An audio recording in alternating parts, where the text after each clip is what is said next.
welcome everyone.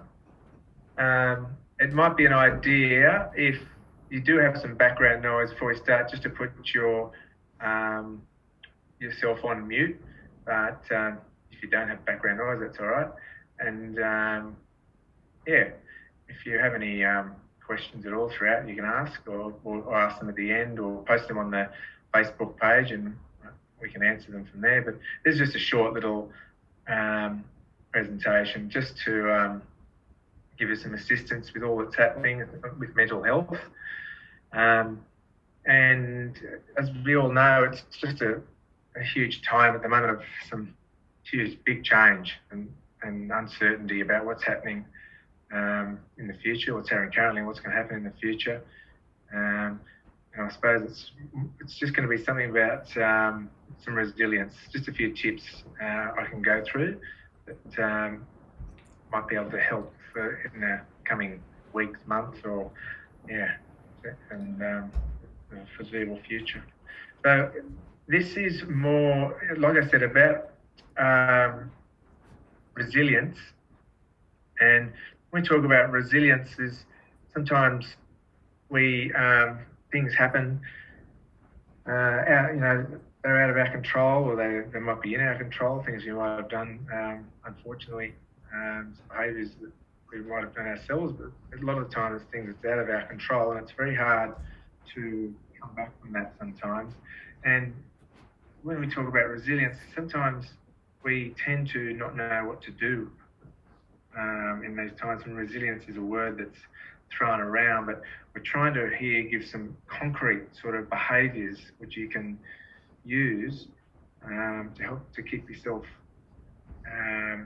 able to move forward and get through tough times. Someone else is logging in there. I haven't got a name yet. Lisa. Hi, Lisa. So instead of being passive, we're just sitting there and letting things happen and drift along, and we're going to talk about acceptance, but acceptance is fine, but we also want to be more active. So we're going to talk about more being active resilience, things that we can do that just make the difficult times a bit easier, some appropriate strategies. So the first thing I want to talk about is things have been thrown way up in the air. Some of us might now be working from home, some of us might have even lost jobs. A lot of people have lost jobs, or their jobs are put on hold, they might be getting paid. But even the fact of just working from home and being isolated can be very challenging for some people. So what we're trying to do is, the first one is a set of routine, and have a routine that's something that you can do most days. That's something that keeps you keeps some structure, something to look forward to, and something that keeps you just helps your mental health throughout the day. That routine it can involve has to involve a work routine, obviously, for most people. And it might have a to-do list that you might have at work you have to get through, but it's also setting now. I think what we really got to do is try and separate our lives inside our own homes if you are working from home. So having a to-do list of activities or a routine that you're going to try and follow every day. Except that routine doesn't have to be concrete, it should be flexible, because this situation is evolving, and we need to evolve as well with it. So it is actually a really good time to practice some resilience about some life traumas or stresses that might happen in the future, or you might have even learnt things previously, how you've managed to get through certain situations. First, what I'm talking about here is create a flexible routine, and just a few ideas of obviously talking to friends through Zoom. This is all new to me. I've only been using it for a couple of weeks now too. This daily routine of exercise. Kathy was talking earlier about she's trying to do something every day, which is great. Hobbies. There might be some old hobbies that you had and you've never got a chance to do them because you're so busy having to get to work or get places. It could be something that you might want to re-look at. And your healthy eating throughout the day. most days if we can, but still needs to be flexible. And so getting out of bed each day and having some idea of what's going to happen during the day, if possible. Okay, so part of that routine, you guys all know about this, is an exercise routine. It's one of the first things I recommend, if people can do it, is for mental health in a clinical setting, is some sort of movement, because we know what it does in the brain is very powerful. It gets those really good feel-good hormones going, as serotonin and endorphins and so forth through the brain, which makes you naturally feel really good. And you guys know all about that. But having that routine every day, and it might be different now. You can't go to the gym, but I'm sure some of you might be getting help from trainers to try and develop something that works for you. So if it doesn't involve getting the heart rate up, that's fine. But even just a walk in the sun, something you can incorporate into your daily life. Okay. Now focusing on the things are out of control. So things you can control. You can't. We just don't know what's happening. With every day we get. I don't know whether you follow the updates on Sydney Morning Herald or the ABC with live crosses to politicians and so forth, but we get these updates and it changes a bit every day. Sometimes it doesn't, but it's really something we can't control. So we need to, some of us might be in a way grieving about things that we thought we might be doing at this time of year and we're not, and we might have had plans and those plans have to change. We have to be resilient and have to be active in setting some new goals. Things around you can change. It might be around the house. It could be changing your exercise or and doing gardening and so forth. So things you can control, and they need to go into that routine. It could be long-term goals or short-term goals, preferably some shorter-term ones. So things that you can control each day. We try to suffer as well as we can, suffering well. So it involves a bit of acceptance, accepting that we can't go out, we can't go and meet people, we can't get to work, and we have to basically roll with it. And we don't know how long it's going to last, but that's the way it is at the moment. And when I say acceptance, it doesn't mean you have to like it to accept it, but hopefully we can learn just to sit with it for a little while. And sitting with, we talk about in a clinical setting, teaching people to sit with discomfort and acceptance sometimes, because we know that things do change. And sometimes I like to use the analogy of the weather.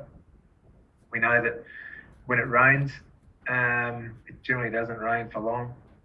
We're lucky we live here in Australia, but if it rains for 2 days, 3 days at the most. But eventually we sort of know that the sun will come out again and things change.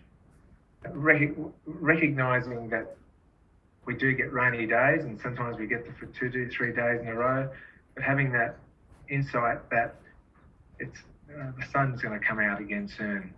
And I know this is different because lives have been turned upside down. It's not just about getting an umbrella and going out and battling through it. You can't do that, but it's just trying to use an analogy where it's a bit a longer term of form of suffering, which we just have to try and get better at accepting it without really enjoying it. And our thinking around all this as well. So if we can start to monitor our thoughts about how we think we're going, our mental health. Sometimes in these situations we tend to what we call catastrophize what's happening. So which you're hearing through the news constantly every day, and I'll talk about that as we go along, but we tend to, when we catastrophize, we think of the worst outcome. I'm not I'm unable to go to work. I haven't seen a friend for a while. I'm not going to see her again for how long, and the relationship's going to change, blah, blah, blah, blah. We tend to catastrophize. Or a holiday at the moment, I had a holiday booked and I can't go on that holiday. Okay, so it's not nice, but at the end of the day, one day we will be able to have a holiday again. And that's where the flexibility in our thinking and changing our thinking around things will help. If we start to monitor our thoughts and notice where we're doing that catastrophizing or all or nothing thinking, if we can pull ourselves up and have a bit more flexible outlook on things where, it doesn't mean I won't be able to go on a holiday again. It's going to happen eventually. Okay, so with the media, I would say I'm definitely monitoring the amount of media I watch. I was actually working out on the driveway on the weekend. I had the radio on, and I couldn't believe every 5 minutes I got an update on coronavirus. And throughout the day, there was no real change in the message. It was just constant. And actually, I was doing the gardening to actually make myself feel good. And after a while, by listening to that, I actually felt quite down. So I made the decision that I wasn't going to listen to any news updates throughout the day. It's nothing. Once again, it's out of our control. So monitoring how often we look at things, but also what we're looking at. So if maybe more evidence-based media, government websites, at the end of the day, it's a good idea if you want to have a look at the cases to see where they're at. But generally, commercial radio and so forth at the moment, TV mightn't be the best idea for listening to those updates.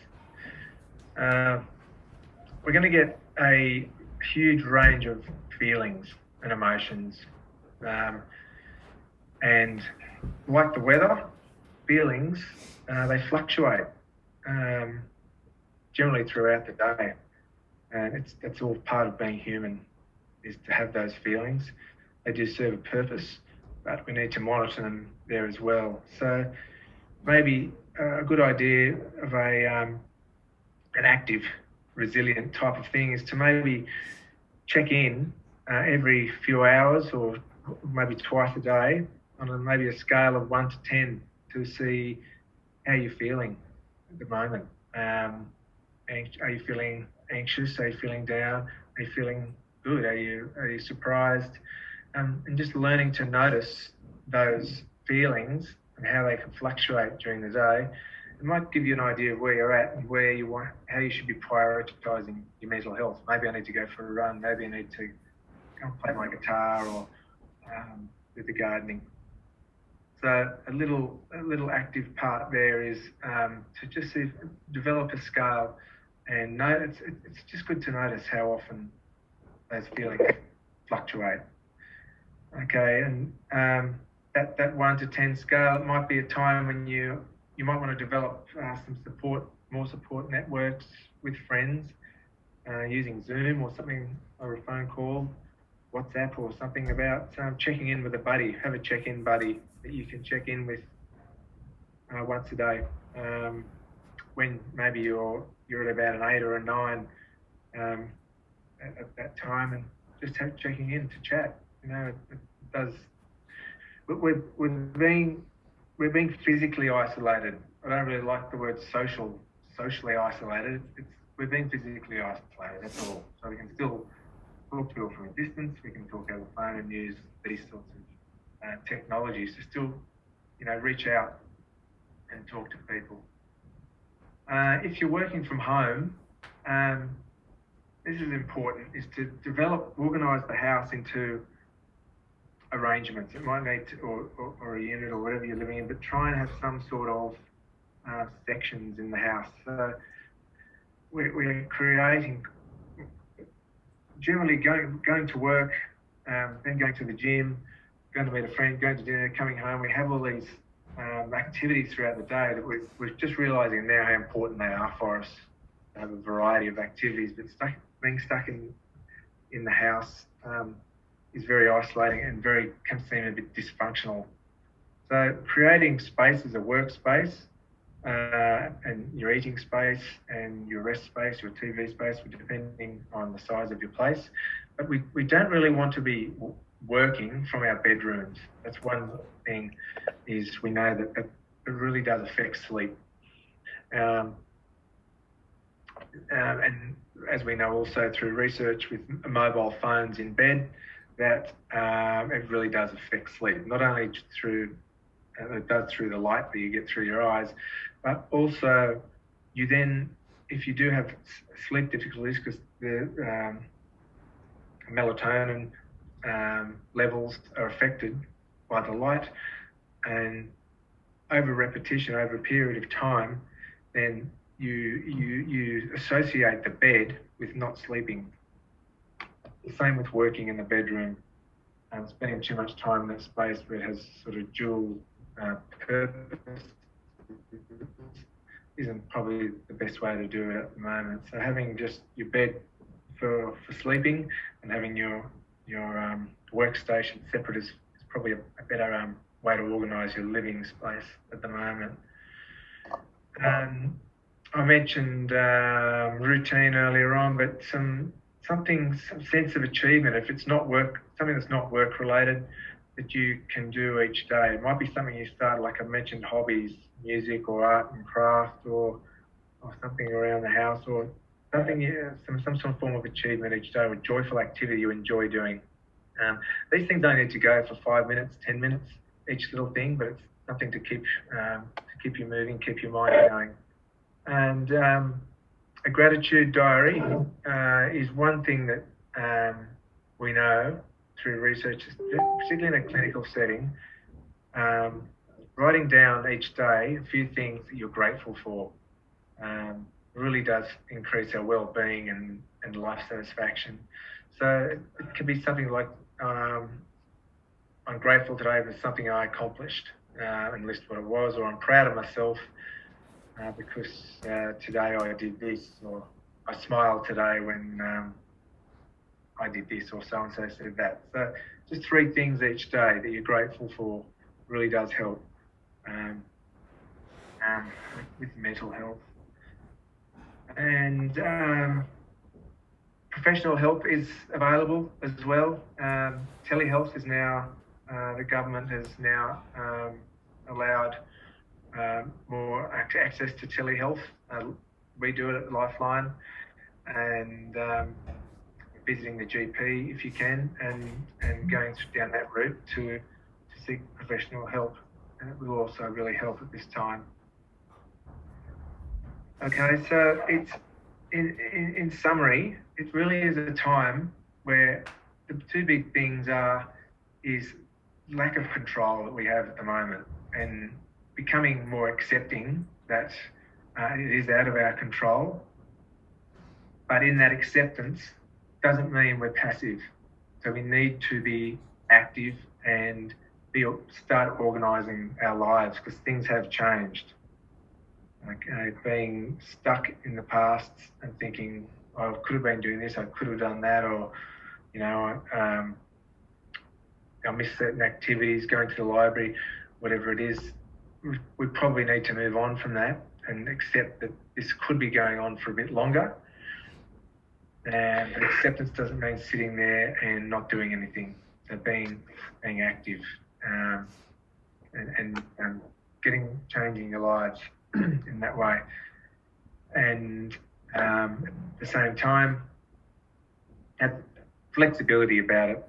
This situation is very uncertain. And in uncertain situations, we need to think a bit flexibly and organise ourselves a bit more flexibly. Okay, does anyone have any questions? Or any thoughts about that? I like the gratitude diary. Yeah. I just think writing it down is, I actually bought some little affirmation cards, and I bought a box for a friend as well, because I just thought, I know as cheesy as that sounds, but just sometimes just seeing it, having it there, popping it on the outside of the fridge, just pick a card that just affirms. Well, they're more like gratitude cards. I just think the gratitude's really important. I know it's hard sometimes to find in the day, but it can just be something very tiny. Yeah, exactly. Yeah. Thanks, Kathy. Yeah, and because gratitude, we tend to forget what we've got, where we are. And when we're in tough situations, we tend to, like I said, catastrophize about the worst things. Right, and just having a gratitude diary helps remind us that we do have a lot of things that are going well. We have a lot of people around us sometimes that are able to help us, but yeah, we sort of forget what we've already got. Yeah, thanks, Kathy. Anyone else? Any comments or questions about that? No? All right. Okay, well, thank you all. I hope you got a little bit out of that. Sorry about the... Sorry? Hi, Lisa. Oh, it's Lisa. Hi, Kath. Nice to see you all. Hello. Hi. Sorry, it's too much background noise here. I'm just moving. How's everybody? Good. Hey, Sal. I think it was important, Matt, keeping it in context that it's for now, it's not forever. That's right. That we've just got to do our best to get through what situation we're in. And it's such a foreign... nobody's lived through this. Nobody's done it before, so there's no playbook. So we just need to do the very best we can and, keep batting on. And some days are tough, some days are good. Some days I think this is actually bliss. Yeah. But I really miss my hugs. You miss what, sorry? My hugs. Oh, your hugs, yes. Hugging people. I can't wait to get back to the gym for those hugs and high fives and everything else. Is, miss that physical contact because I'm a big hugger. Yeah. So, do what we can and get through and give it a month or two and maybe we'll be back to something different, like improving. Yeah. Like you say, it is, no one's experienced this before, so we're in it together. Yeah. No. And we just have to roll with it, don't we? Yeah, absolutely. And I think the blessings of it, I've got very close friends in northern Italy. We think we're doing it tough. They've got, they're losing 500-600 people a day are dying from it, and they haven't been. They're on a roster system. Who's allowed to walk only in their street?